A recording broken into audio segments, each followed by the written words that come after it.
Question. Thanks, guys. Sorry for the delay. Who wants to kick off with either Alyssa or Alana? You've won a lot of things across your career, Mitch. Where does this rank? Yeah, pretty highly. I think it probably hasn't sunk in just yet. I mean, just standing out there with family and signing some autographs and whatnot. But yeah, I feel like I've been a part of a lot of Ashes series that have been really, hard fought series, and I never thought that either side would win 16-0 at any point. So for me to sit back and probably reflect on that, I think this is a really special moment, I think, for our group, and I hope everyone kind of appreciates what's just unfolded, because it's pretty amazing. Did you have confidence leading that you're capable of whitewash, or do you think it might be a little more based on, I suppose, Leading into the series or the series, yeah. I genuinely think that this side can achieve anything. It's just whether or not, we back ourselves to do it at any given occasion. So we're obviously somewhat spurred on by a little bit of disappointment. Late last year with the T20 World Cup, we spoke quite heavily about how the way we want to play the game and how we want to approach it. And I think that's been the most pleasing part for me, that we've actually acted on that and we've showcased that. And England are a really, really good cricket side, and we were able to put them to the sword right throughout this series. So I don't think at any point we set out to have a whitewash, but I think if we just knew that if we stayed on top, we could win the series and dominate, and we did just that. Was there a point in the series when you really knew you had them? I think Junction Oval, quite literally, that's the second game of the series. I thought that was a real opportunity for them to sort of come back in and get some momentum in a sense. So I thought that was a real series changer. I was going to say game changer, but series changer. I think then once we're in front, I feel like we're really hard to catch. So that was a real thing. But I think leading into the T20 series, I don't think there was any nerves about how we were going to play, but obviously a lot of talk about the World Cup and what we wanted to shift, and to see at the SCG the girls come out the way they did and just showcase how good they are. For me, I thought, we're well on our way here. Given that you didn't think an Ashes clean sweep was possible, is this the strongest Ashes squad you've played with?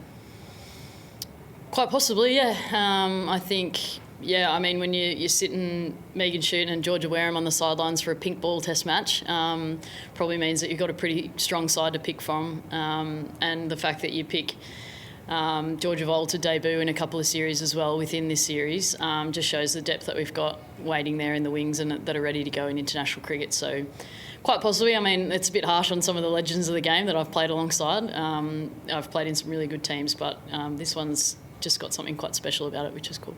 You spoke before about how the disappointment of not winning that T20 World Cup late last year. You had a look at what that has meant to you. I think a few years ago, around 2017-18, under Matthew Mott, there was a similar sort of discussion, and that sparked a wave of success culminating in the 2020 World Cup. What specifically have you kind of addressed this time round in terms of trying to change the way you play and trying to live it out? Yeah, I think probably, to mix your words there a little, we weren't disappointed that we didn't win the World Cup. I think we were disappointed the way we lost it. I think in that semi-final we went away from how we wanted to play the game, and that was kind of maybe a little bit of a kick up the bum that we needed, that we actually need to keep getting better, keep it taking the game on. We've got the depth in our squad, in our team and in our squad that, if somebody doesn't come off on one day, that, your mate right behind you can do the job for you. So that's been a real kind of, I think, discussion point for us, and Kingy can maybe speak to that a bit as well, but just knowing that how good this squad is, and let's utilise one another, trust one another more, get to know one another first and foremost, connect better, and then utilise that on the field to the best of our ability and get the results to go our way. And I think the way we took that into this series shows that we're on the right track. Is it the daring to be brave in the way you play and the trust in each other? I think it's just like the trust and the connection. I think it's a really cool environment to be a part of at the moment. Everyone gets along really, really well, and I feel like connection has been such a buzzword for a long period of time, but we're trying to use that on the field as well. We're good mates off the field, but how can we help one another on the field even more and get the best out of one another? I think has been the biggest thing that I think we speak about. So, and I think that helps out there on the field, that you've got 10 of your mates alongside you that can help you, encourage you to do the best that you can do as well. It's obviously not your job to sort out England's problems, but Definitely for not. both of you, what would you advise Claire Connor or John Lewis right now? It's a really hard question to answer. I'm not sure. I still think that England side is a really good one sitting in that dressing room. You look at the calibre that they've got on the park, there's match winners right within that squad. I don't want to throw any advice their way. I don't really know what's gone wrong, and I think that they'll probably sit back and reflect at times and go, okay, what can we have done better, or how can we have taken the game away from Australia at times? Because simply looking at our side of things, it felt like every single time I thought England might have just been in the game, one of our players stepped up and slammed that door shut really quickly. So if you look at that approach, then maybe on the other side it's like, how can they do that as well? Alana, is that Lindsay Bowles essentially done here the best ball you've ever bowled? I've seen one replay of it, so I can't really give it a lot of thought, but I'm just stoked that I did it at the MCG with the pink ball in hand and with the baggy green on as well, so it's pretty special. What does it feel like being out of hand? Well, the buzzword that I've been using, it's fizzed out really well, and I can't complain too much on how I've been bowling. Like, it's been really nice rhythm. I've loved bowling, and Midge could probably attest that I didn't want to take the ball out of my hand at any stage in both first or second innings that we bowled. So I love bowling long spells. We don't get to do it all that often, but to relish that opportunity, it's something that's pretty high on my list, and I'm pretty proud of it. You spoke to us a little bit throughout this series, obviously, with your performances. Is there anything you can tell us about your journey and improvement as a player from when you first started as an international cricketer to what you've achieved in this series? And specifically, is there any work you've done with Cass or any of your coaches back in WA? I'd like... sorry to cut you off. For me, it was just...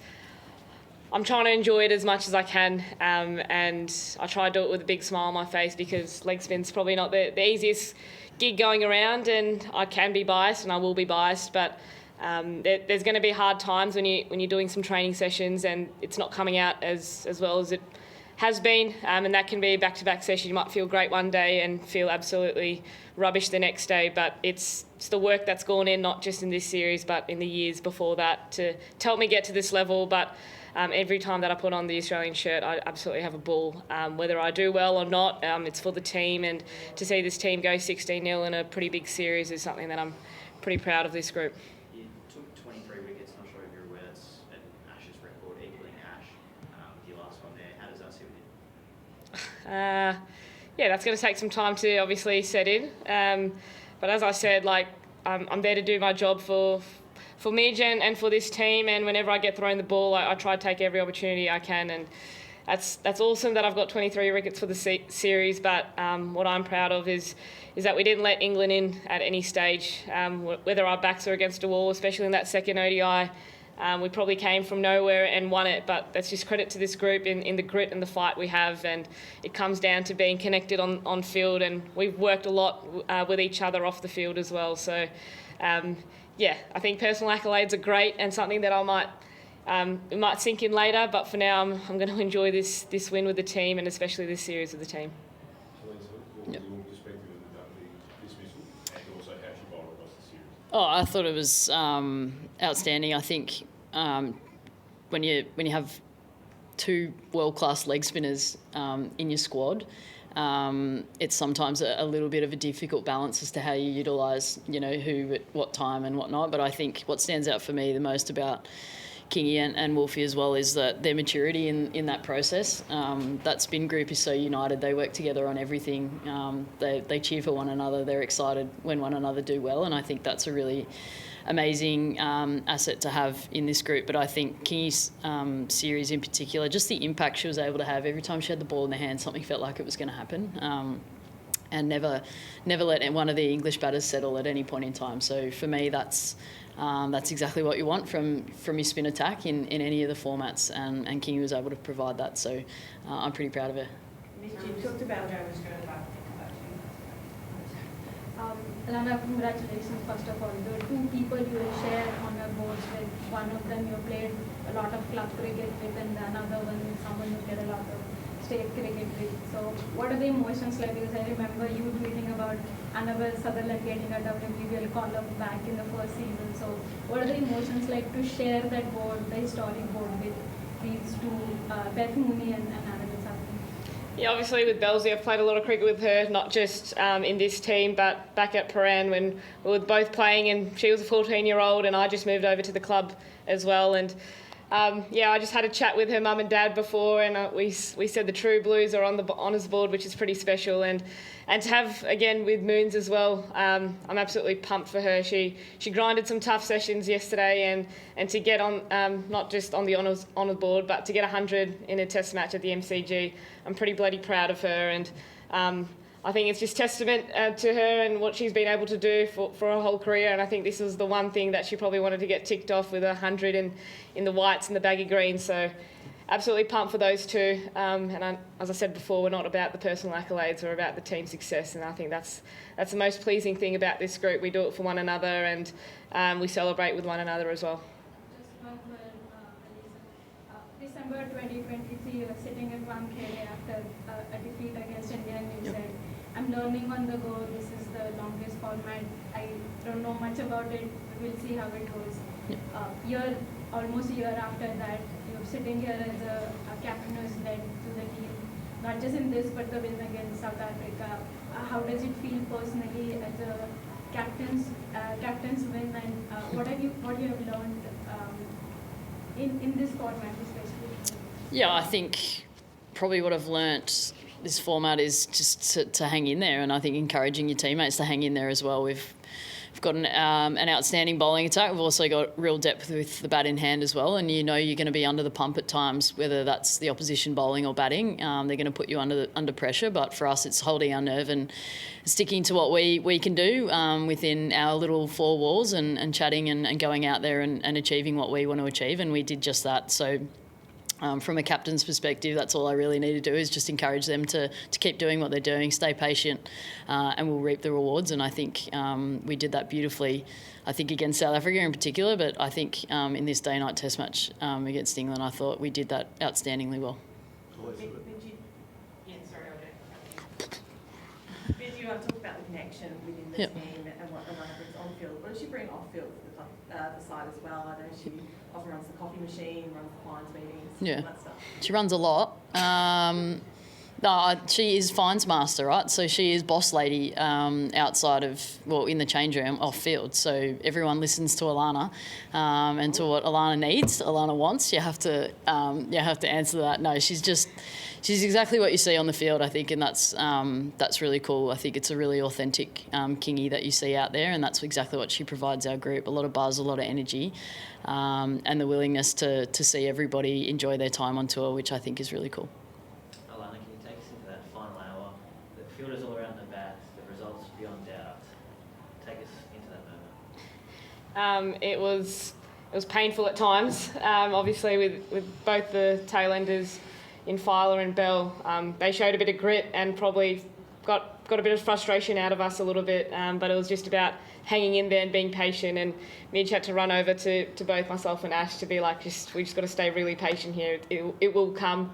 But yeah, there were some stages that I had to tell T-Mac, I was like, if I don't laugh I might cry here, because it was just getting a bit frustrated, and it's a bit foreign for us, right? We don't play a lot of test cricket, so we don't know how the tail end works, and you know, when you're grinding for that last wicket, what the emotions are going through your head, and do you need to change anything. So it was a great learning experience, and hopefully we don't have to utilise that in the near future. But probably every emotion you could think of in that last, or trying to get that last wicket, but pure elation as soon as we wrapped it up, and to do it in the fashion that we did was pretty pumped.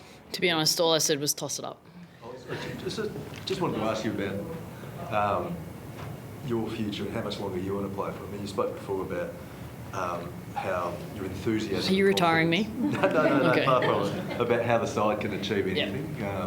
Yep. The team's got a World Cup next year, a T20 World Cup the year after, and then the Ashes. Do you see yourself being part of all three? Do you want to be there to defend the end in a few years' time as well? That would make me old. We haven't even finished this series for Yeah, our that's season it. first.